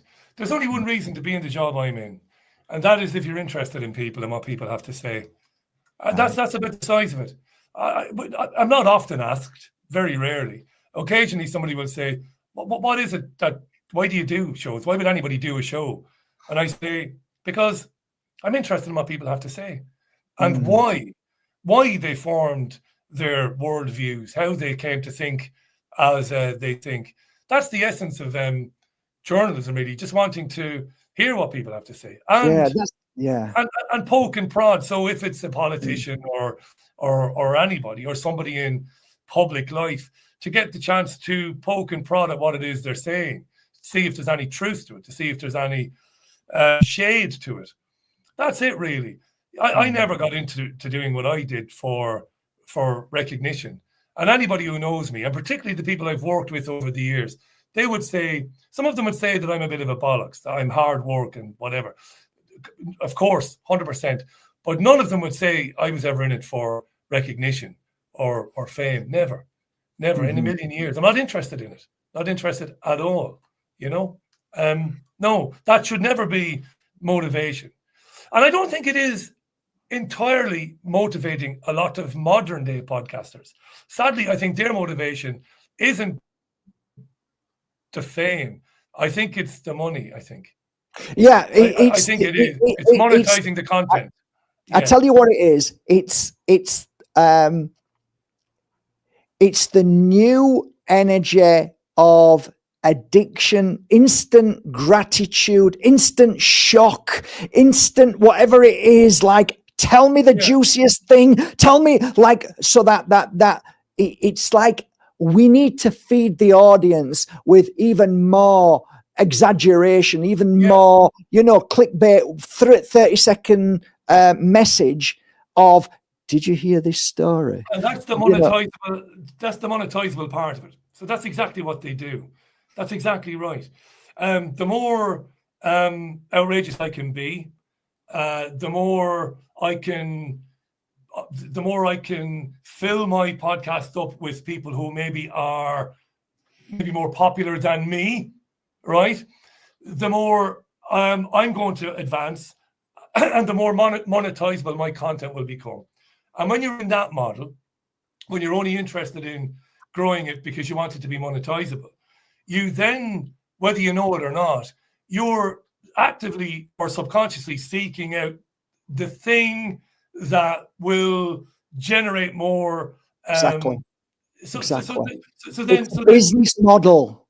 That's right. That's exactly right. So that type of business model, that person is not interested in long form open discussions about what's going on in the world and why. They're only interested in, this is going to get me 100,000 clicks. I can find a little bit of video of some black looking dude in Piccadilly in a state of distress. I can whack it on BitChute or I can whack it on Twitter and I can put a heading on it and I can put multiculturalism is great, isn't it, lads? And I'll get an enormous amount of traction. And they will. And they will. 100%. And they will. Absolutely.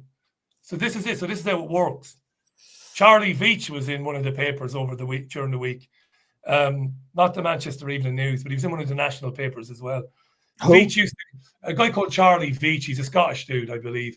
Years ago, Veitch used to go out on the streets and do interesting vox pop videos where he would interact with the public and they would speak about anything. And he was decent. It was decent content, decent stuff. These days, Veitch makes a fortune by, I would say, stalking some of the most vulnerable people, and I'm not some fucking lefty woke person now, but people with addiction issues, people who are homeless or whatever. I shouldn't say whatever. I'm not being dismissive of homelessness, but we'll film them in where the people are not really at their best. And he will interact with them. He will try to get a rise out of them. These are people now lying around on streets in Manchester, right? And then he will put that on YouTube. Oh, I'm surprised he doesn't give him £1,000. Oh, no, God, no. No, Veitch would be... Do you know what I mean, though? Look, £1,000. Yeah. £1,000. Yeah, no.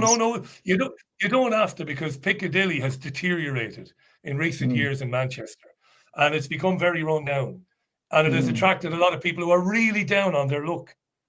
There will be people who will argue, if you've got yourself addicted to methamphetamine or whatever, people will say, well, it's your fault. Of course, in reality, it's far more complex. People coming out of abusive relationships, people who are sexually abused as children, who self-medicate with drugs. It's very complex. But these people will hang out in Piccadilly and they're not at their best. And that's what I mean by they're vulnerable. And guys like Veitch, and there's a guy from Liverpool, will go and seek these people out and try to film them in where they're agitated, in a state of agitation, or where they're becoming argumentative, or where the police are interacting with these poor creatures. And they'll whack this shock shit up on YouTube, and hundreds of thousands of people will watch it. And let me finish this. This is important, Mark. It enriches the content creator, but it also educates a whole generation of new content creators. This is what we do. This is how you do it. You want to put content online, we'll do it this way. Yeah, and that's what we're up against. By the way, I've got to be gone by 1. All right. I just thought I'd tell you. No, not this minute, just by 1, yeah. Can't believe how quick that time has gone. Yeah, absolutely. So there was a wonderful man that used to come on your show, and never heard of him before, and then I heard him and fell in love with what he was saying, and up to this day, and he's gone now, he's left this world, and he was called Jordan Maxwell. And Jordan Maxwell says, you get the government you deserve, and you deserve the government you get. And I believe that is exactly what's happening with the new online people who are doing what they're doing. You basically, you're getting what you deserve, and you deserve what you get. This is the reality, and that's why the Richie Allen Radio Show is a breath of fresh air. It's unique. It's stood its ground. It's got roots which are tied up in integrity, and it always brings on people that are speaking real life true stories that are not explosive, but they are real life which need to be tackled and looked at. And that's the difference between you and them, Richard. And I just want to say, and we have a few laughs too. For anybody who doesn't know the show, if this is the first time you've ever seen me, there's a lot of light relief in the show, a lot. Especially Sunday morning melodies. We have to mention Sunday morning melodies is a breath of fresh air. A breath of fresh air. I'm hoping I get some news later on or tomorrow morning about this desk. You can tell before we do end. And by the way, I asked Mark to do this. He didn't invite me. I invited myself on. But it's nearly 1, and I've got an appointment just after 1. I was just going to say it's gone out of my head now. So it must have been nonsense. No, but at the end of the day, Richard, I just want to say thank you from everybody who loves the show and loved it from day one. And it just shows how powerful the show is, because when I speak to people and interact with them, they say, oh, I remember when he first started, which means that you've gained, it's not just people coming on and going, it's you've got a solid foundation of people who've loved you from day one, which shows you everything. It's more powerful than any other way of looking at algorithms and all that. You have an amazing support who have gone with you from day one right till now. That shows how powerful the show is to me. So I just want to leave it at this. Thank you so much, Richard. Thank you, mate, for having me. For doing everything that you do. And listen, have a break, have a Kit Kat, relax. Don't worry, that it'll come when it comes, and then we'll be geared up and ready to listen to the next Richie Allen show. And whatever you decide to do, I honestly say this from everybody, we will support you in any way we can, because we love the show. We love it. Thanks, Richie. Thank you for everything. I'll speak real soon. And thanks for today. It's been a blast. Yeah, thanks, Richie. Take care, buddy. Bye.